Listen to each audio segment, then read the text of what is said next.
Hi, welcome to our summer KDL Book Talks. Today, we are going to talk about J fiction chapter books and J graphic novels. And I'm Kathy. I'm a librarian at the Plainfield branch. And with me today is my friend Melissa, who's a librarian at Cress Memorial over in Rockford. And Melissa's going to get us started on our first book talk. Awesome.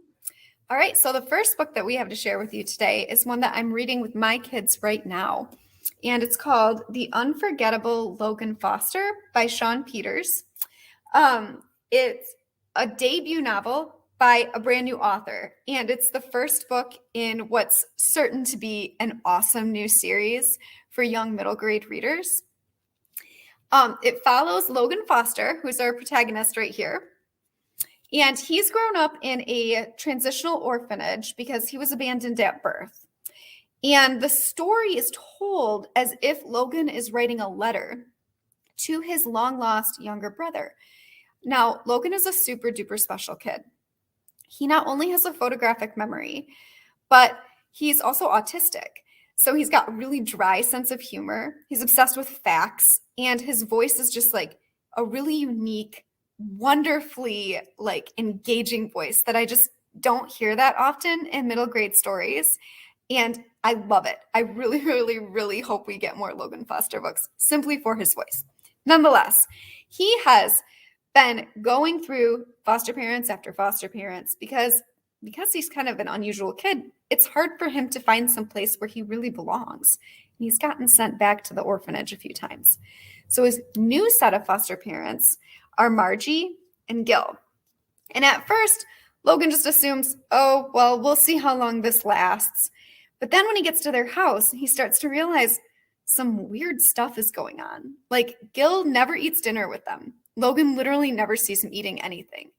And once when Margie was cooking for him, Logan saw her arm get too close to the stove, and he swears her arm turned like a shiny silvery color. What is going on? Well, from the cover, you can probably guess Logan's new foster parents are superheroes. But of course, they get in trouble. Of course, they need someone to help them out. And who better to do that than super smart Logan with his photographic memory?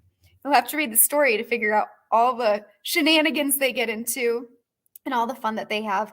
But I'm really, really excited about this, and I think you'll like it too. For what it's worth, my kids are 7 through 10 years old, boys and girls, and all of them are obsessed with this right now. And we're doing it as a read aloud.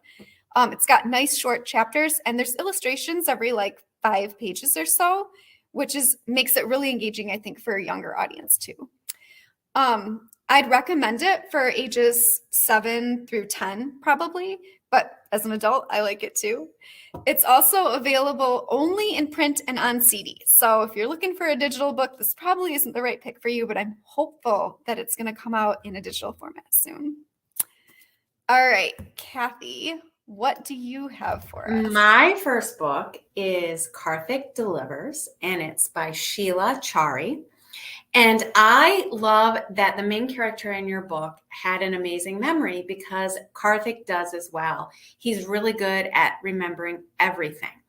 And what he delivers in this story is groceries. His family owns an Indian grocery store, and they have a lot of customers, but for some reason, their business is kind of going downhill. So his dad decides to offer free delivery, and Karthik is the delivery boy.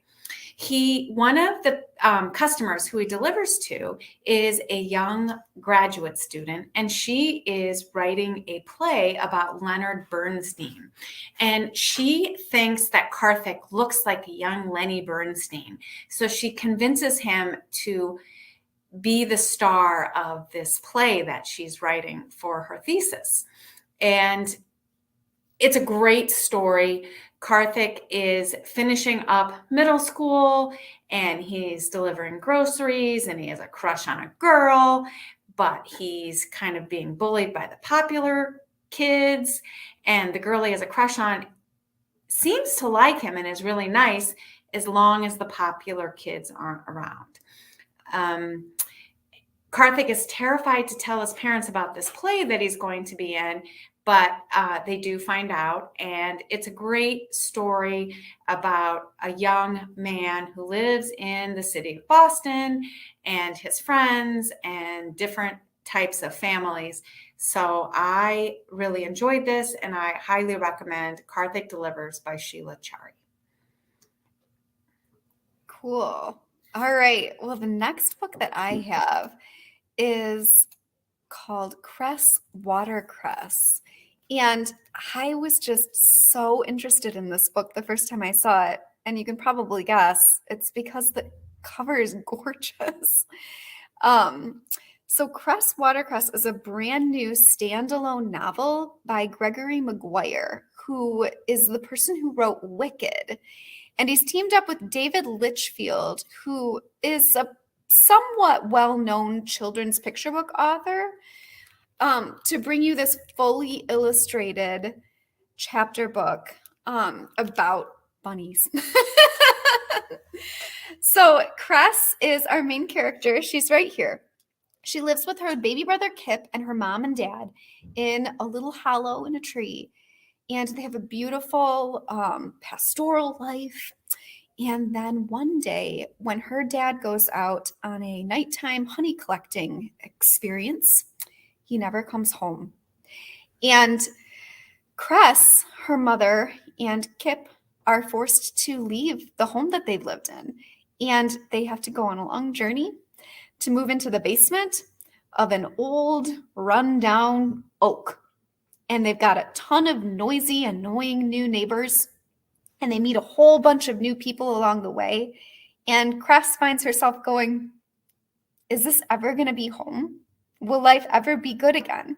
And it's really sad, but it's also really beautiful. It's one of those stories that's just a really, really tender coming of age tale.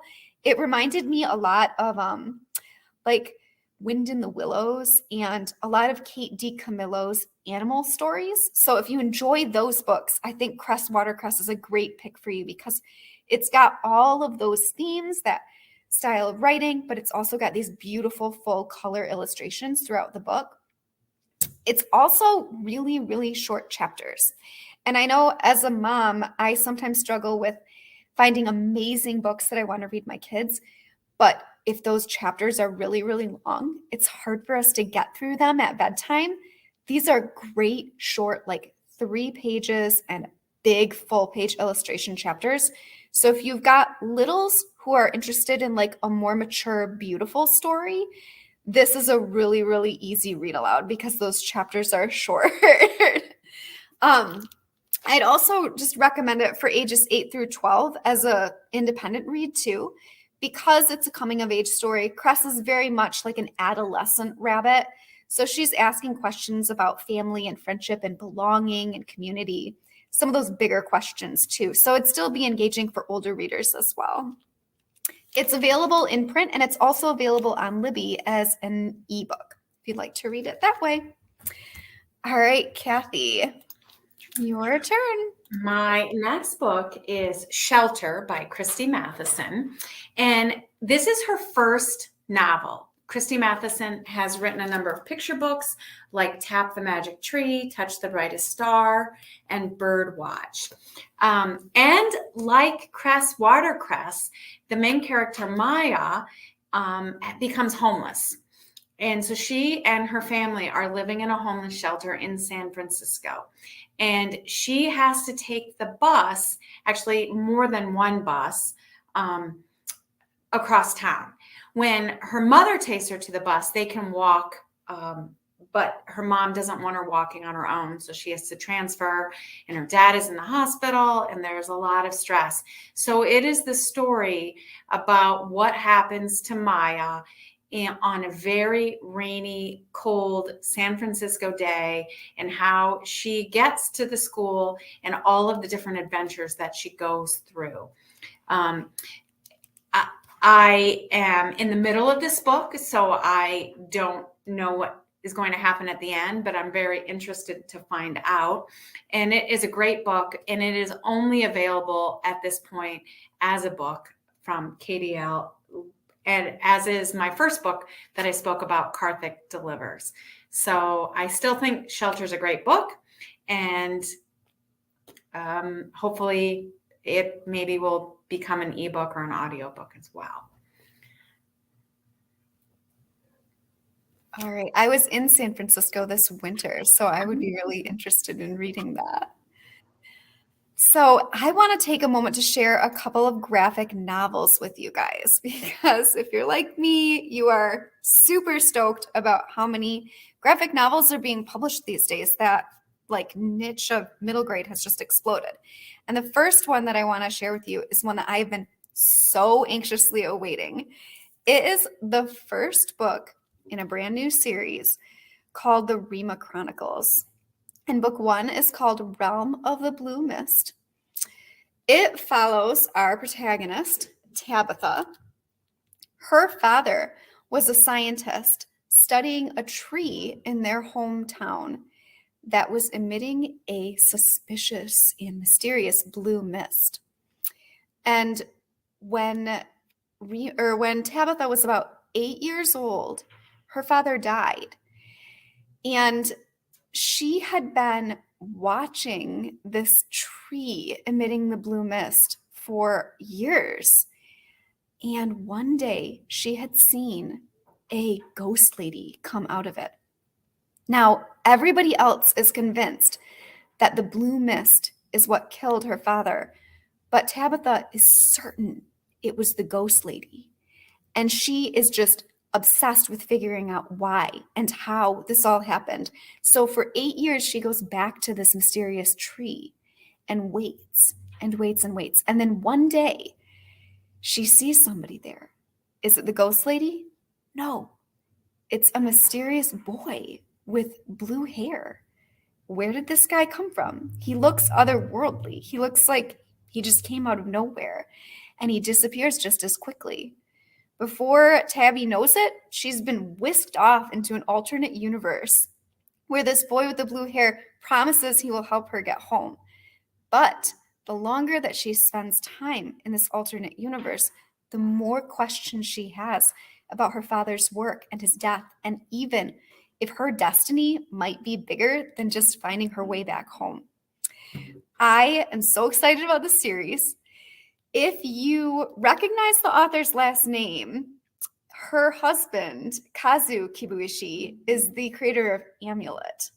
And it's definitely got Amulet vibes. So if you are like me, waiting for years and years and years for book 9 of Amulet to come out, this is a very good way to fill your time while you're still waiting for that one.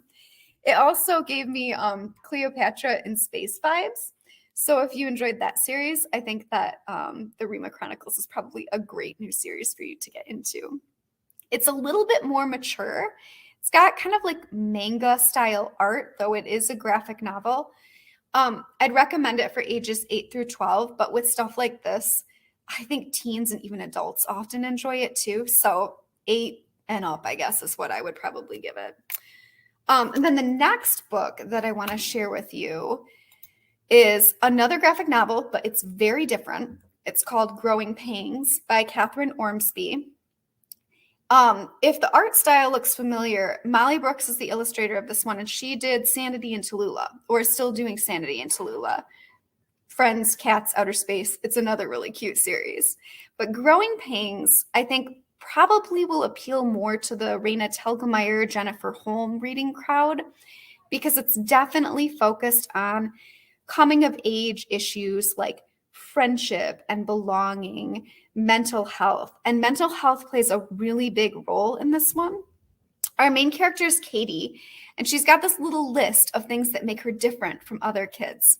She's homeschooled, which is different from a lot of other protagonists in graphic novels that I've read lately. She has freckles, maybe a little different. She has very crooked teeth. I don't know how unusual that is for adolescent kids, but she believes that she's very different because of all these things. But she has a best friend, Casey, who she knows through her homeschool co-op, and none of those things matter to Casey. Casey is her BFF forever. And one year, Casey suggests that Katie and Casey go away to summer camp together. Katie's parents say, yes, it's going to be an epic summer. But while Katie is preparing for this trip, she starts to have all of these buzzing thoughts. her anxieties, all of her fears and worries about this summer camp experience, all the things that could go wrong. And they're just buzzing and buzzing and buzzing. She goes to summer camp, makes new friends, has friend problems, etc., etc. But the things that she keeps worrying about continue to bother her. And she sort of starts slipping into OCD tendencies too. And the amazing thing is both Molly Brooks and Catherine Ormsby both struggle with OCD as well. And this is partially based on Catherine Ormsby's actual experiences of adolescence with obsessive compulsive disorder. It's just a really, really beautiful story. It's a great book to hand to kids who are feeling awkward in their own skin or who are struggling with anxiety or obsessive compulsive disorder or other mental health or behavioral challenges. Or it's really a great book for anybody. It reminded me a little bit of like Guts and Smile in the way that it approached like personal challenges that just hurt more when you're going through adolescence. So Growing Pangs by Catherine Ormsby is my other graphic novel for you guys. All right, let's go back to Kathy. Thanks, Melissa. Yeah. The next, I love listening to all you talk about your books and it's making me add things to my list. The next book I want to talk about is Anybody Here Seen Frangie by Leslie Connor. And Leslie is an award-winning author who wrote The Truth as Told by Mason Battle. And in this book, the two sort of main characters are obviously Frangie, and Frangie does not speak. He is mute, but his mom is able to read his actions and kind of knows exactly what he needs by just reading him. And the other person who's able to do that is his best friend, Aurora. Aurora is bouncy and loud and boisterous. She blurts out everything that she says or thinks, but she also looks out for Frangie, and they have been best friends for years. And they've always been in the same class together, and she helps him out and she makes sure that he is where he needs to be.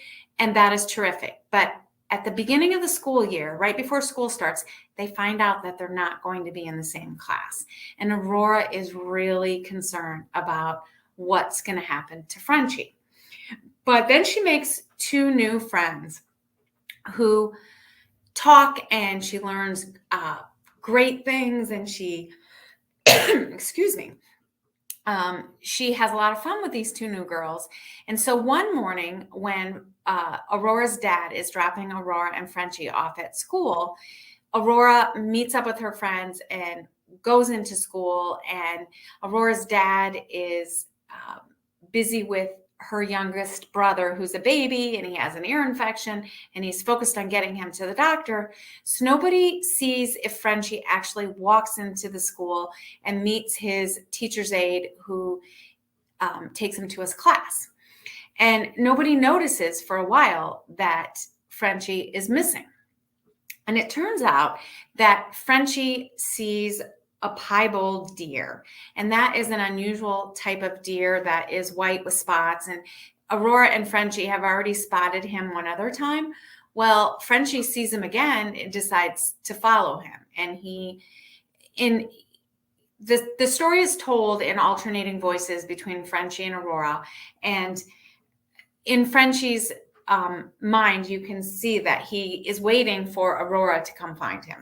So basically the whole town and the school is out looking for Frangie, but because he's so silent and quiet, nobody sees him go by.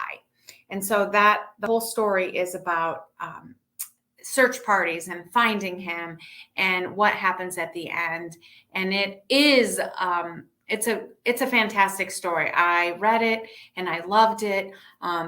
And Frangie and Aurora are different kinds of kids. There's no diagnosis or anything given in the story, but they definitely are a little bit different than the average kid. And it's great. There is a happy ending.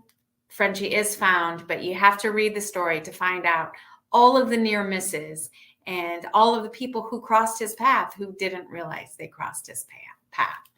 Again, anybody here seen Frangie by Leslie Connor?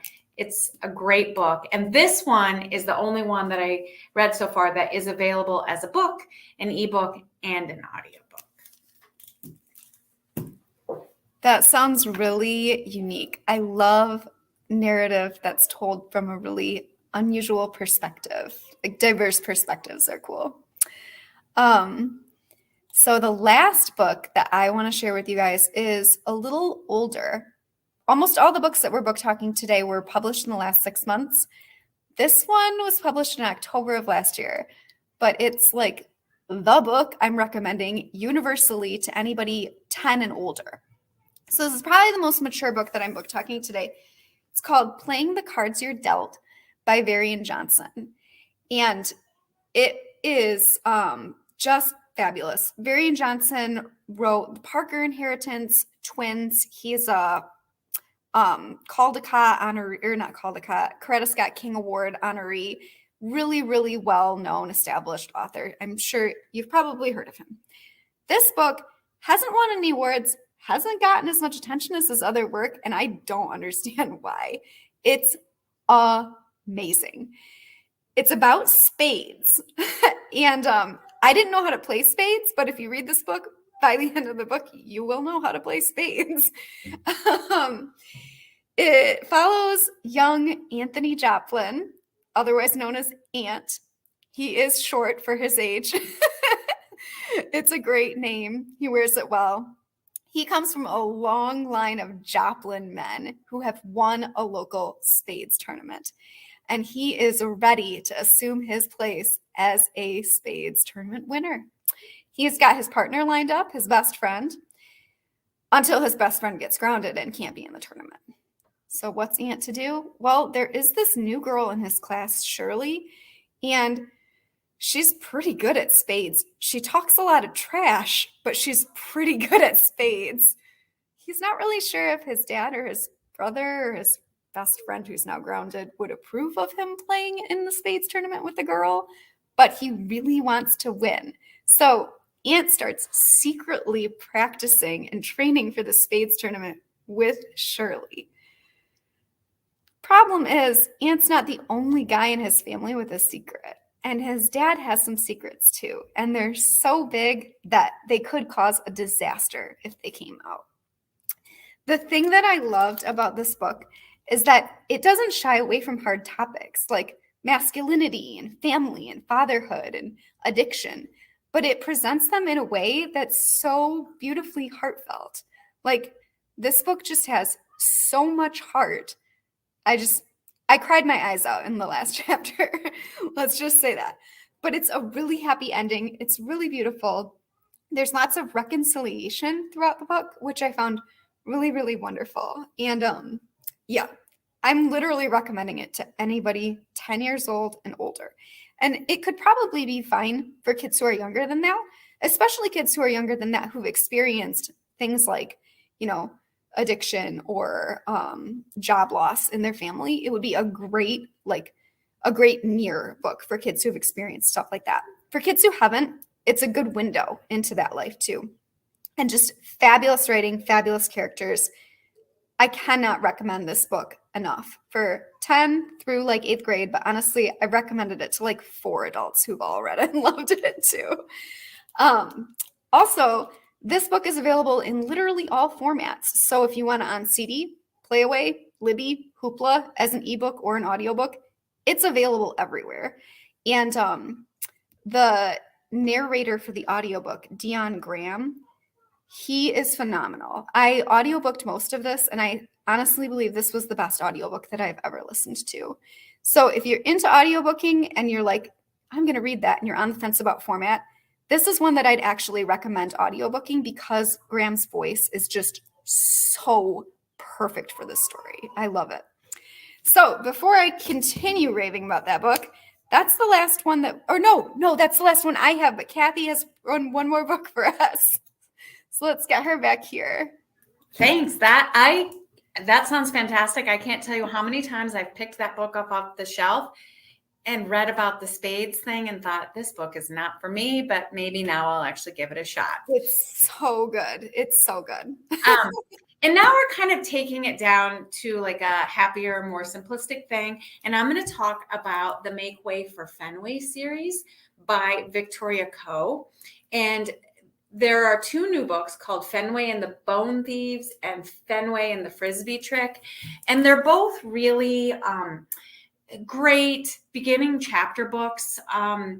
When they first came into the library, we put them in the J section, but they're probably going to get moved to JE. And they're kind of a companion series to Fenway and Hattie, which is about a young girl. And I know it's one of our Summer Wonder Prize books this year, and her dog. And the voice in these books is Fenway the dog. And so he talks to his friends who live in the neighborhood, and he doesn't understand when the humans get mad at him when he digs holes, or he protects them from the squirrels. And he's just funny. And if you like animals, then you're going to love the Make Way for Fenway series. They're great. And it might be a fun book to read to any of our dogs at any of our Rough Readers programs. So Make Way for Fenway, pick any of them up at our branches. And they, I think, are available as ebook and regular book. And that's all I have today. Wonderful. So speaking of Rough Readers, we are in the throes of Summer Wonder right now. So if you haven't started tracking your daily reading, whether you do it on a paper log that you get from a branch or in our Beanstack app on a phone or another device, there is still plenty of time to do Summer Wonder. Everybody birth through 17 who finishes the program gets to come into one of your local KDL branches and pick out a free book to keep. You also get entered into a contest to win one of like 15 $250 Meyer gift cards. I think that is the right number. And we're giving away coupons. Adults who complete the program get a giant umbrella. Like, it's amazing. I can't wait to pick mine up. Yeah, it's like a beach-sized umbrella, but it's a rain umbrella. So if you have a need for an extra, extra large umbrella, you can get one for free for just reading for 20 minutes a day for 30 days. And go ahead. I just always want to tell the parents, reading to your kids counts. It totally does. Yeah. So you could just read your kids Cress, Watercress or any of these books, and then you could all just double dip.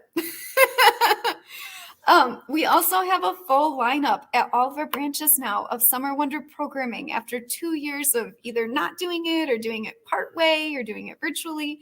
We are like back in business, full presenters from all over the country, story times, Rough Readers, like all the old stuff, it's back. So we hope that you're getting into your local branch, and we hope that you're getting to some of these programs and finding wonderful books and getting all the free stuff we love to give away during the summer months. And we also hope that you heard of a new book in our book talks today that you are interested in reading. If you haven't heard anything today that you didn't like, that you enjoyed, if you're not interested in any of our books, we'll be okay. But you can find plenty more recommendations and books on kdl.org. And if you heard something, but you were like, oh, I need to rewind this video and figure out what that book was, never fear. We will put a link to a book list in the video description, and you can actually place holds right from that book list. We try to make it super duper easy for you. So for now, this is goodbye, but thank you guys so much for tuning in, and have a wonderful summer and happy reading. Bye.